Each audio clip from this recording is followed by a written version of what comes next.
এই 24 ঘন্টায় অর্থাৎ আজ 7 তারিখে বৃষ্টিপাতের সম্ভাবনা কমের দিকেই দক্ষিণবঙ্গের জেলাগুলিতে। মেনলি উপকূলের সংলগ্ন বা কাছাকাছি যে জেলাগুলো রয়েছে এবং পূর্ব দিকের যে জেলাগুলো রয়েছে, এই জেলাগুলো দু এক জায়গায় হালকা ধরনের বৃষ্টিপাতের সম্ভাবনা থাকবে 7 তারিখে।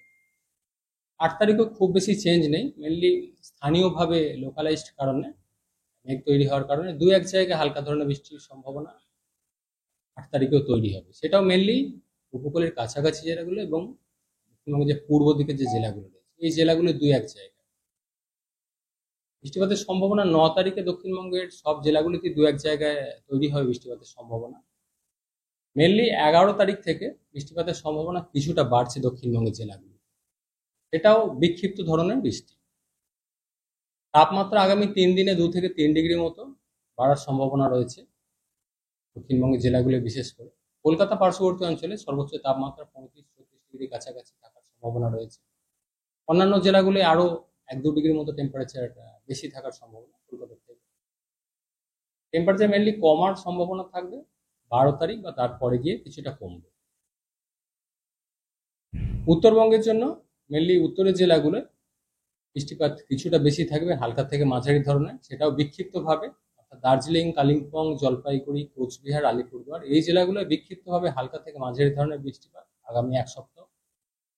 উত্তরবঙ্গের অন্যান্য জেলাগুলো মাঝে মধ্যে স্থানীয়ভাবে লোকালাইজড দু এক জায়গায় হালকা বৃষ্টির সম্ভাবনা থাকবে। মালদা, 2 দিনাজপুর। হ্যাঁ, নর্মালি এই সময় টেম্পারেচার আমাদের কলকাতা পার্শ্ববর্তী অঞ্চলে 35-36 ডিগ্রি কাছাকাছি থাকে। তো এটা খুব বেশি যে স্বাভাবিক থেকে বেশি চলছে সেটা নয়। আমাদের যেহেতু উপকূলের কাছাকাছি অঞ্চল থেকে ময়েশ্চার, জলীয় বাষ্প যথেষ্ট বেশি প্রবেশ করে বঙ্গোপসাগর থেকে, সেই কারণে অস্বস্তিকর সিচুয়েশনটা থাকে। টেম্পারেচার খুব বেশি নেই, কিন্তু আর্দ্রতা বেশি থাকার কারণে অস্বস্তি বেশি থাকে।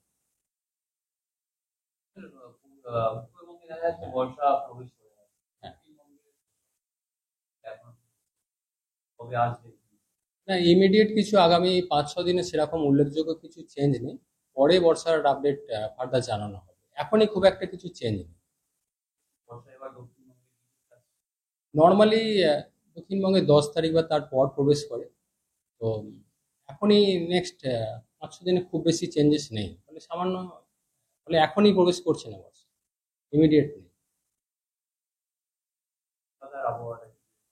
কলকাতা পার্শ্ববর্তী অঞ্চলে আজকে অর্থাৎ 7 তারিখ বৃষ্টিপাতের সম্ভাবনা কমই রয়েছে। মেনলি 9 তারিখে কিছুটা সম্ভাবনা বাড়ছে বৃষ্টিপাতে কলকাতা পার্শ্ববর্তী অঞ্চলের জন্য। তারপর 11 তারিখ থেকে গিয়ে বৃষ্টিপাতের সম্ভাবনা একটু বাড়বে, তবে সেটাও বিক্ষিপ্ত ধরনের বৃষ্টি।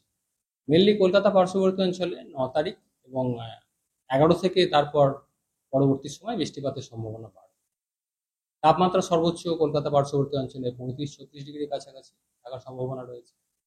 স্বাভাবিকের থেকে খুব বেশি না, কিন্তু আর্দ্রতা বেশি থাকার কারণে অস্বস্তি সিচুয়েশন থাকবে। মাঝে মধ্যে বৃষ্টিপাত হলে সেটা টেম্পোরারি একটু টেম্পারেচার ড্রপ হওয়ার সম্ভাবনা থাকবে।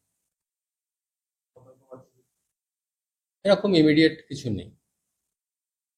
11 তারিখে দু এক জায়গায় বজ্রবিদ্যুতের সম্ভাবনা রয়েছে, মেনলি উত্তর দক্ষিণ 24 পরগনা, মুর্শিদাবাদ, নদিয়া উপকূল সংলগ্ন অঞ্চল।